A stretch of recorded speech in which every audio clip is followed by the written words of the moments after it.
There is a room on the third floor of a hotel in Midtown Manhattan that does not appear on any floor plan. It is not listed in the reservation system. The cleaning staff skips it every single morning without being told to. And yet, every night, without fail, the bed is unmade by morning. I worked at that hotel for 6 years. 6 years of overnight shifts, empty hallways, and things I could never explain to anyone, not my coworkers, not my family, not myself. I kept telling myself there were logical answers. I kept going back. And the longer I stayed, the more I understood that something in that building was not just present. It was patient. These are 3 of the stories I've never told anyone. Until now. My name is Daniel Mercer. I worked the overnight front desk at the Aldwyn Hotel on West 44th Street in Midtown Manhattan for just over 6 years. If you've ever passed through that part of the city late at night, you know how the streets go quiet in a way they almost never do anywhere else in New York. The cabs thin out. The lights on the upper floors of the buildings go dark one by one. And if you're the only person standing at a front desk in a lobby that's half the size of a basketball court, with nothing but the hum of the HVAC system and the occasional ping of an elevator, you start to notice things. Small things. Things that don't sit right. I had been working that shift long enough that almost nothing surprised me anymore. Drunk guests, noise complaints, the occasional person trying to check in at 3 in the morning with a story that didn't add up. I had seen most of it. Most of it. It was a Tuesday in mid-November. I remember the date specifically because I had just switched back from a 2-week day shift rotation and my body hadn't adjusted yet. The lobby felt different at night than it did during the day, smaller somehow, more contained, like the walls had moved a few inches closer while no one was watching. We were running about 30% occupancy that week, which meant long stretches of nothing. Just me, the low light of the desk lamps, and the soft mechanical breathing of a building that had been standing since 1924. He walked in at 11:14 p.m. I remember the time because I had just checked the clock, the way you do when the shift feels like it's lasting longer than it should. He was a man, I'd put him somewhere in his mid-50s, dressed well, dark wool coat, collared shirt, no tie. He moved through the revolving door like he had done it 100 times. Calm. Deliberate. Not the energy of someone arriving after a long travel day. More like someone returning to a place they already knew. He came straight to the desk without looking around the lobby the way most guests do. He set a small leather bag on the counter, dark brown, the kind with brass clasps that you don't see much anymore, and he asked for a room for 2 nights. I ran through the standard check-in. Name, contact number, method of payment.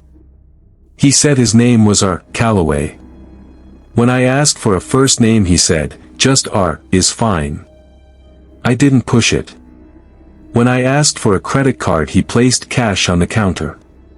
Exact amount, already counted, like he knew the rate before I quoted it.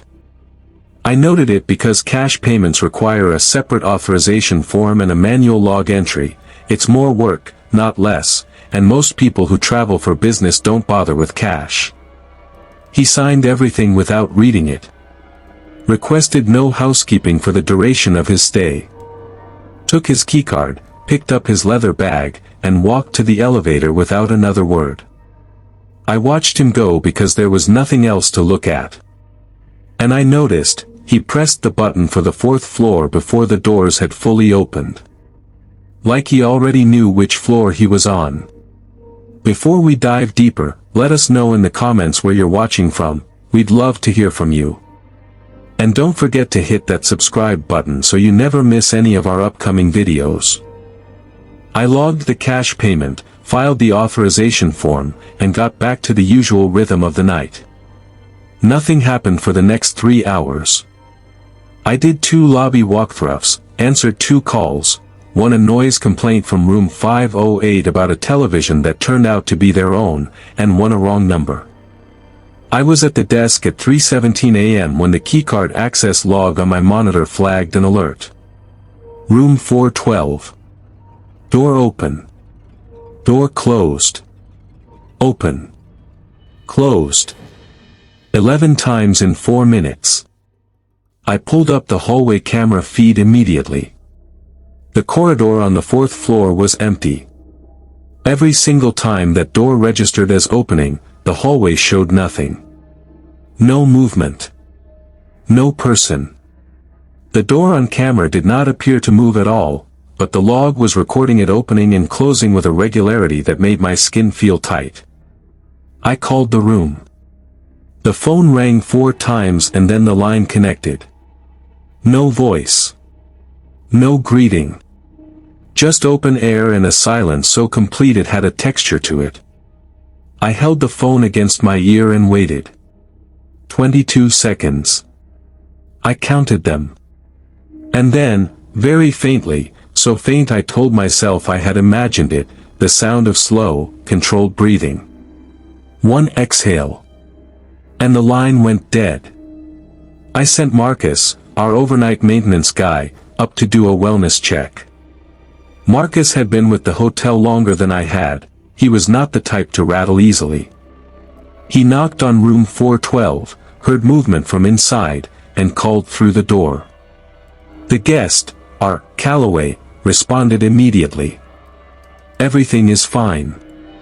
Please don't come in. Marcus noted the voice sounded off. When he came back downstairs and I asked him what he meant, he thought about it for a moment and then said, like he had something in his mouth. Like he was talking around something. We logged it as resolved. I went back to the desk. I told myself it was nothing. That was the first night. The second night was the same. 3:17 a.m., the door log flagged again. Same pattern, 11 openings and closings in 4 minutes, hallway camera showing nothing, nobody. I pulled up the feed and watched it in real time, and I want to be clear about this. I was looking directly at the camera image of that hallway and the door did not move. Not once. But the log registered it moving 11 times. I called the room again. This time no one picked up. I went up myself, knocked, and received no answer. But I could smell something through the door. Sweet and metallic at the same time. The way old coins smell when you've been holding them in a closed fist. I stood in that hallway for longer than I should have, and then I went back downstairs because I didn't know what else to do. The next morning, housekeeping reported to me before their shift that there was an order logged in the system from room 412, 2 full breakfasts, placed at 6 a.m. Calloway had told me at check-in he was traveling alone. I called down to the kitchen. They confirmed the order had been placed through the in-room system. I sent a runner up with both trays as instructed. He left them outside the room as per the guest's request. 10 minutes later he called me on the radio. The trays are in the hallway, he said. But they're down at 414 now. No one touched the food. I pulled the hallway camera footage. The trays were visible at the edge of the frame for exactly 9 minutes and 40 seconds. And then they were 3 feet further down the hallway. No one entered the frame. Nothing moved in that footage except those trays. That night, at 11 p.m., our Calloway came to the front desk to extend his stay by 1 night. I looked at him. I want to explain this carefully because I know how it sounds. I had checked this man and myself, 48 hours earlier, from a distance of about 3 feet. I had looked directly at his face. I had a clear mental picture of him. The man standing at my desk had the same features, same height, same build, same dark coat, same leather bag. But something was wrong with his eyes. Not the color, not the shape. The spacing. The distance between them felt fractionally different. The way a photograph of someone looks almost exactly like them but not quite, that kind of wrong. I processed his extension without saying anything because I had no language for what I was noticing. He paid cash again, exact amount, already counted. He took his keycard and went back to the elevator. I immediately pulled up his check-in photo from the keycard system. We photograph every guest during registration as a security protocol. I pulled up the photo from night 1. Normal. Clear. Man looking at the camera, slight expression. Then I pulled up the photo the system had just captured at the desk, 60 seconds ago. Same face. But in the new photo, he was not looking at the camera. He was looking slightly to the left. Directly at the position where I stand during check-in. He had known exactly where I was going to be standing before I was standing there. Checkout time the following morning came and went. I called the room at 11 a.m., no answer. I called again at 11:30. Nothing. I sent Marcus up at noon. He used the staff override to open the door and called me on the radio 30 seconds later. He's gone, Marcus said. But you need to come up here. I took the elevator to the 4th floor and walked into room 412. The room was empty. Completely empty. Not in the way a room looks after someone has left in a hurry, in the way a room looks like no one was ever there. Except for one thing. The bed. The sheets had been folded. Not just made, folded, with a precision that I had never seen housekeeping achieve. Tight, geometric, like something had taken extraordinary care to leave them exactly right. The keycard access log showed the door had opened one final time at 3:17 a.m. And never again. Our Calloway was not in the system. The name returned nothing in our database, no previous stays, no affiliated account. The phone number was disconnected. When I brought it to the general manager the next morning, he listened to everything I said and then he was quiet for a moment. And then he said, and I remember this word for word, some guests we don't look into. He walked away before I could respond. 2 weeks later, a member of the night staff named Peter quit without notice. No resignation letter, no call, nothing. He left a single handwritten note in his employee mailbox. It said one thing. One word. One number. For 12, I still have a photo of that note on my phone. I've never shown it to anyone. I don't know what our Calloway was. I don't know who, or what, was with him in that room. I don't know what was moving in that hallway. I don't know why my general manager knew not to ask questions. What I know is this, whatever checked into room 412 that November, it didn't check out. Not the way people check out. And somewhere in this city, in a building that is still standing on West 44th Street, room that smells like old coin still gets a door log entry at 3:17 in the morning. I checked last month. I still have remote access to the system. The log is still active. The hallway camera still shows nothing. And the room is always booked.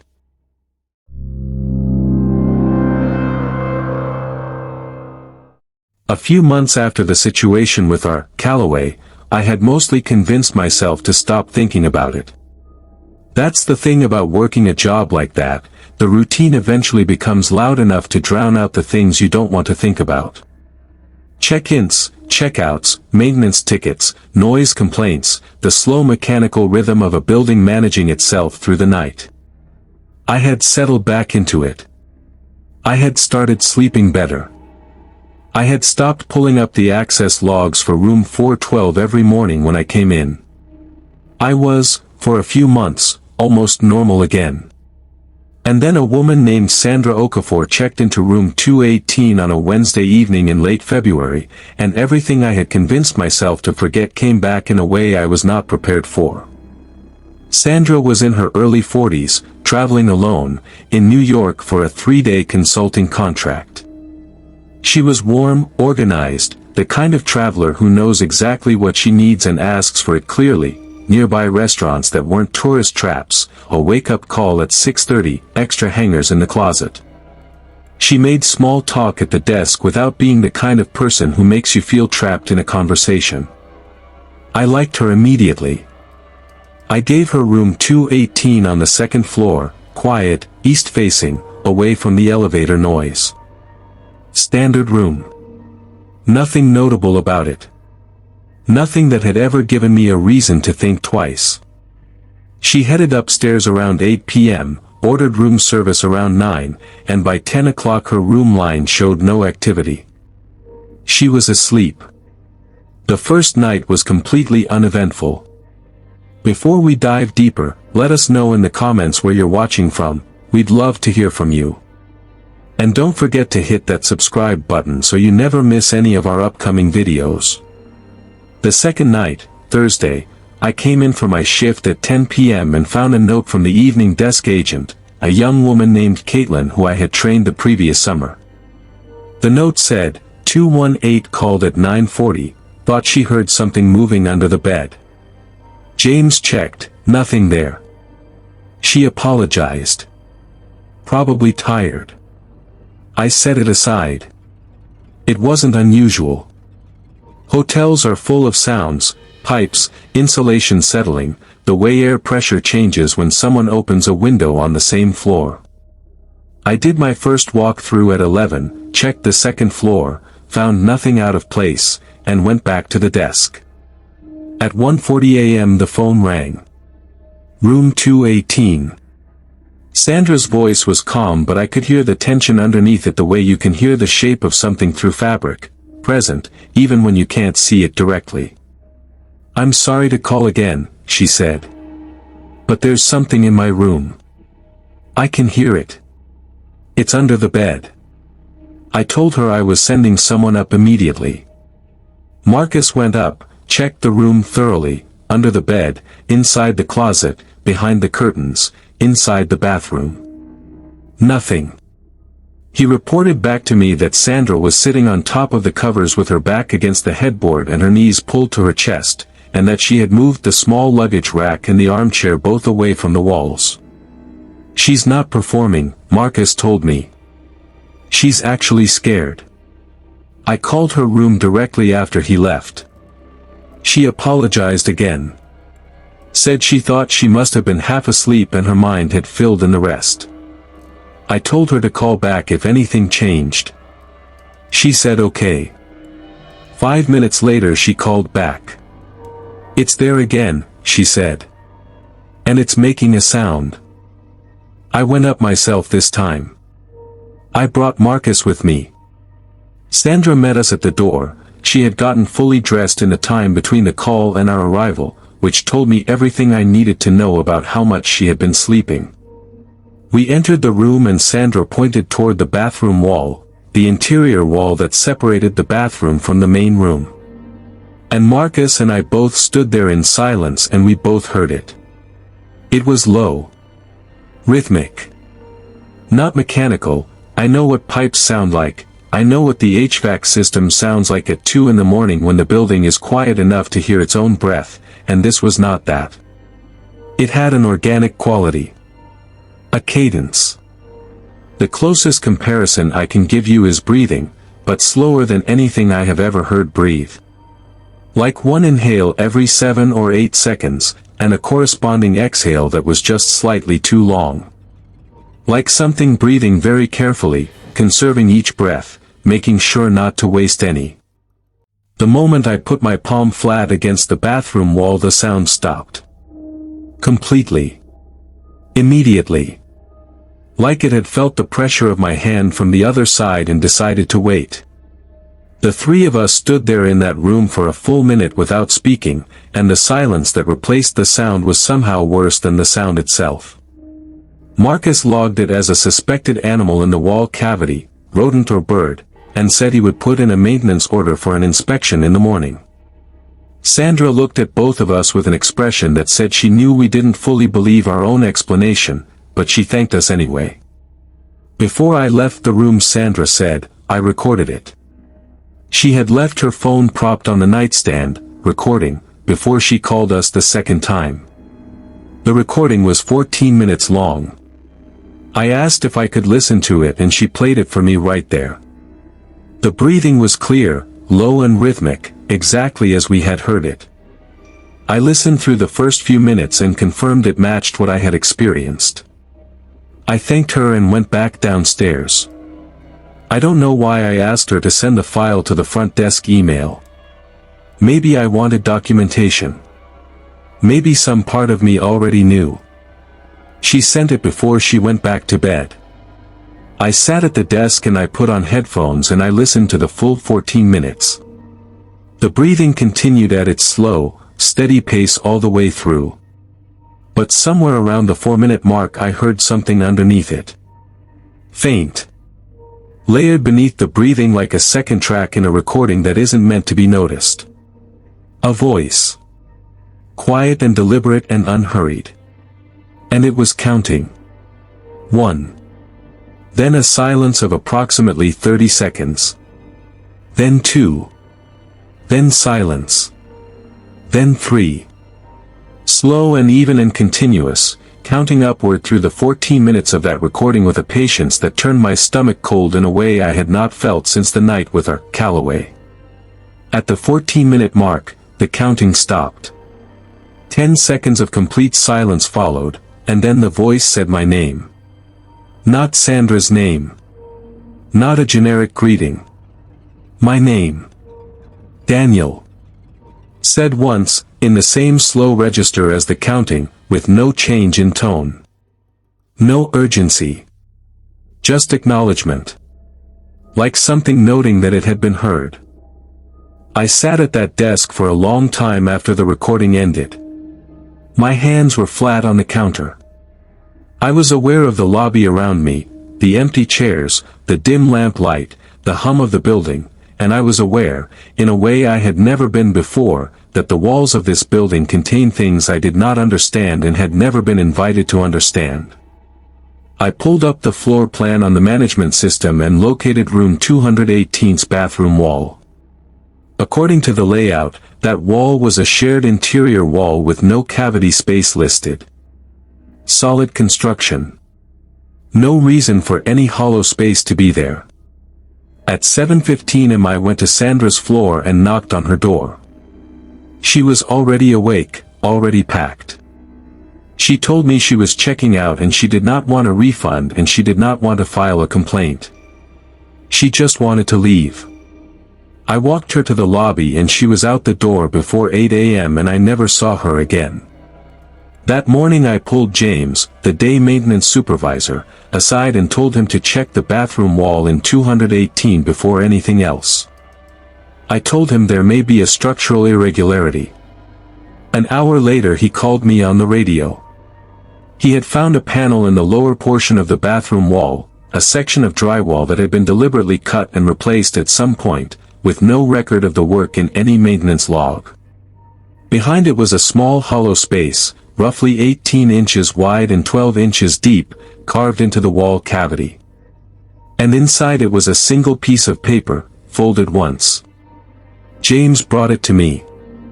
I unfolded it. It was a handwritten list of numbers, starting at 1 and ending at 47. The handwriting was even and neat. And at the very bottom of the page, written in different handwriting, darker, pressed harder into the paper, was a name. My name. Daniel Mercer. My full name. In a wall that had been sealed for years before I ever set foot in that hotel. The panel was patched within 24 hours, on the general manager's order, with no formal report filed. I asked about the history of room 218 directly. The manager told me nothing notable had ever occurred in that room. That afternoon I went into the physical records archive in the basement storage room, old bound ledgers going back to the hotel's original operation, and I found a notation in the 2009 facilities log. Room 218, closed for ongoing maintenance review. Duration of closure, 8 months. Reason listed, unspecified environmental assessment. No follow-up documentation. No resolution note. Just 8 months of a room that was listed as closed and then quietly reopened with no explanation. James did not come in the next day. He called in sick. He didn't come in the day after that either. On the third day, his emergency contact, his sister, called the hotel to let us know he had taken a leave of absence and would not be returning. He didn't say why. He didn't leave a forwarding number. I think about Sandra sometimes. I think about the fact that whatever was inside that wall wasn't interested in her. It had placed my name in that space, my full name, before I was ever employed at that hotel, in a room I had no particular reason to enter, on a paper that had been waiting in darkness for long enough to accumulate a fine layer of dust on every surface except the side that faced the wall.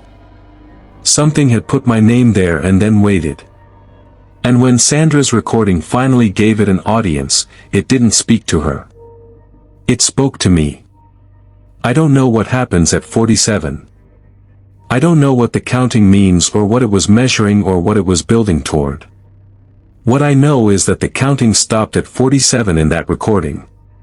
And that my name came immediately after. Like the counting had been a preparation. Like 47 was the number it needed before it was ready to say my name out loud.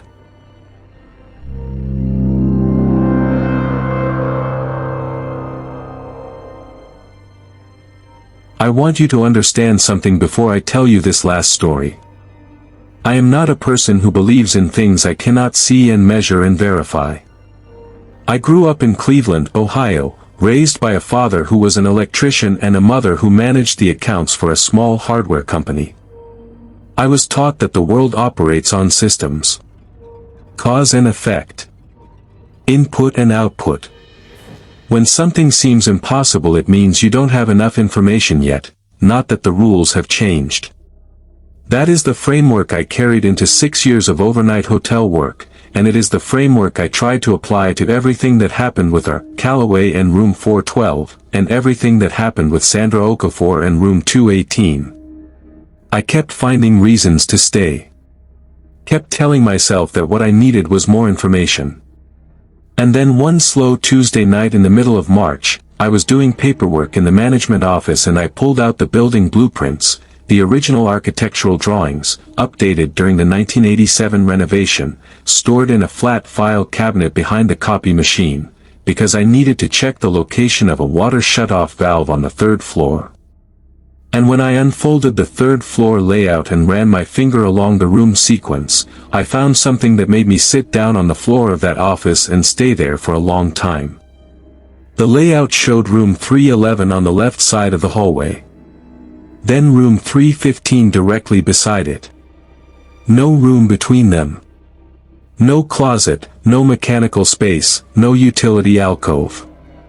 Just 2 rooms, side by side, with a gap in the numbering that no one had ever explained to me and that I had never thought to question. But I had walked that hallway hundreds of times. And there was a door between 311 and 315. I had passed it so many times it had become invisible the way familiar things become invisible. I had assumed it was a utility room, an electrical panel, something functional and mundane. But there it was, on the blueprint, that space, and it was not labeled as anything. It wasn't labeled at all. Before we dive deeper, let us know in the comments where you're watching from. We'd love to hear from you. And don't forget to hit that subscribe button so you never miss any of our upcoming videos. I went up to the 3rd floor that night at 2:30 a.m. I had worked in that building for 6 years and I was standing in front of a door I had seen hundreds of times as though I was seeing it for the first time. It was slightly different from the other doors on the floor. The hardware was older, brass instead of the brushed nickel that the renovation had installed on every other door. No keycard reader on the frame. Just a standard mechanical lock, the kind that takes a physical key. The door itself was a fraction narrower than the others, and the paint around the frame was a slightly different shade of white, not visibly different in normal light, but at 2:30 in the morning with the corridor lights dimmed to their overnight setting, the difference was clear.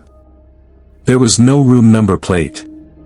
Just a smooth rectangle of slightly discolored paint where a plate had once been mounted and removed. I put my hand flat on the door, the same way I had put my hand on the bathroom wall in room 218, and the wood was cold. Not cool the way an exterior wall is cool in winter. Cold the way a surface gets cold when there is no heat source on the other side of it. And there was a smell. Faint, coming through the gap at the base of the door. Sweet and metallic. The exact smell I had noticed outside room 412 on the night of our Calloway's second night. I crouched down and looked at the gap under the door, and there was light coming from inside. Warm, amber-tinted light. The kind a lamp produces, not overhead fluorescence. Something was on inside that room. I put my ear to the door and I heard silence for several seconds, and then the soft, dry sound of paper. Shuffling, reorganizing, the way you sound when you're reading through a stack of documents and turning pages. And then the shadow passed across the gap under the door. Something moving slowly across the room, between the lamp and the door, blocking the light for 2 full seconds and then releasing it again. And then the shadow stopped. The paper sound stopped. Everything on the other side of that door went completely still. And I understood, with a certainty I could not explain and did not want to examine too closely, that whatever was in that room knew I was standing on the other side of it. I documented everything I could over the next 2 weeks. I went to that door on 12 separate nights, always between 2 and 3 a.m. when the floor was reliably empty. I kept a notebook, times, observations, sounds, light conditions. The lamp was on every single night without exception. The shadow appeared within 90 seconds of my arrival every time, never immediately, never randomly, always after roughly the same interval, as if something was waiting a calculated moment before making its presence known. I checked the electrical panel in the basement utility room. The hotel's breaker panel had every circuit labeled: rooms, common areas, elevators, kitchen, HVAC. I went through every single breaker. Not one of them was labeled for a room between 311 and 315. Whatever was powering the lamp in that room was drawing electricity from somewhere that was not on the official wiring diagram. I called a man named Roy Briggs, a retired maintenance supervisor who had worked at the Aldwyn for over 20 years before I started and who I had met once at a staff Christmas party 2 years into my tenure. He was semi-retired and living up in Westchester, and I had kept his number in my phone because he was the kind of person who knew the building the way you know a house you grew up in. When I described the door to Roy, he went quiet. Not the brief quiet of someone thinking, the extended quiet of someone deciding how much to say. He finally spoke. "I wondered," he said, "when someone young enough to ask questions would end up on that floor alone. He would not come back to the building. He was clear about that. But he talked to me for 40 minutes and told me what he knew." The room was original to the 1924 construction. It had been used by the hotel's original owner, a man named Conrad Aldwyn, for whom the hotel was named, for purposes that were never officially recorded. Conrad Aldwyn died in 1959. The room was formally sealed in 1961 by order of the then management, with the official documentation listing the reason as a structural irregularity in the floor framing. Roy told me the real work order, the internal document, not the official filing, said something different. It said to leave the contents of the room undisturbed and to seal the door from the outside. 3 members of the maintenance crew who performed the sealing work all left the hotel within 30 days. 2 of them relocated out of state and left no forwarding address.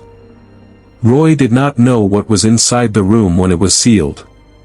But he said there was one thing he remembered, one thing he had seen, years later, when a previous maintenance team had briefly opened the door during a building inspection in 1989 before being ordered to close it again and never file a report.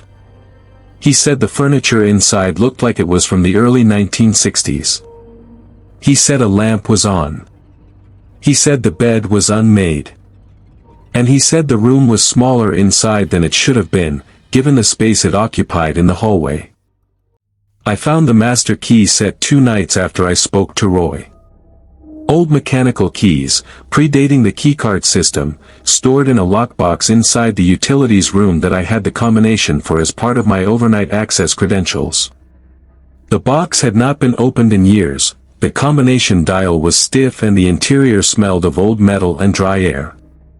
There were 11 keys on the ring. I went to the 3rd floor door at 3 a.m. on a Thursday with the key ring in my hand and I tried them one by one. The first 5 did not fit the lock. The 6th key slid in. It turned. The door opened inward. The smell hit me first, the same sweet metallic scent, much stronger now, immediate and physical, the way a memory becomes physical when you finally locate the thing that made it. The room was small. Smaller than it should have been. I am not a person given to spatial confusion, but I am telling you that the room I entered could not have fit inside the space between room 311 and room 315 as those rooms existed on the blueprints. It was narrow and low-ceilinged, furnished with pieces that matched Roy Briggs' description exactly, a wooden chair, a nightstand, a single bed with brass fixtures, a writing desk positioned against the far wall. A lamp on the nightstand. The amber light I had seen from under the door for 2 weeks, coming from a lamp that had no electrical source on any wiring diagram in the building, burning warm and steady like it had never been off. The bed was unmade. The pillow showed the impression of a head. On the desk was the small dark leather bag with brass clasps that Calloway had set on my check-in counter on a Tuesday evening in November. I walked toward the desk on legs that did not feel entirely like my own. I set my hand on the leather bag and it was warm, the way something is warm when it has just been held. On top of the desk beside the bag was a single sheet of paper, hotel stationery, the Aldwyn letterhead, the old design that had been discontinued after the 1987 renovation. On it was a standard check-in registration form, filled out in handwriting I did not recognize. Name, R. Calloway.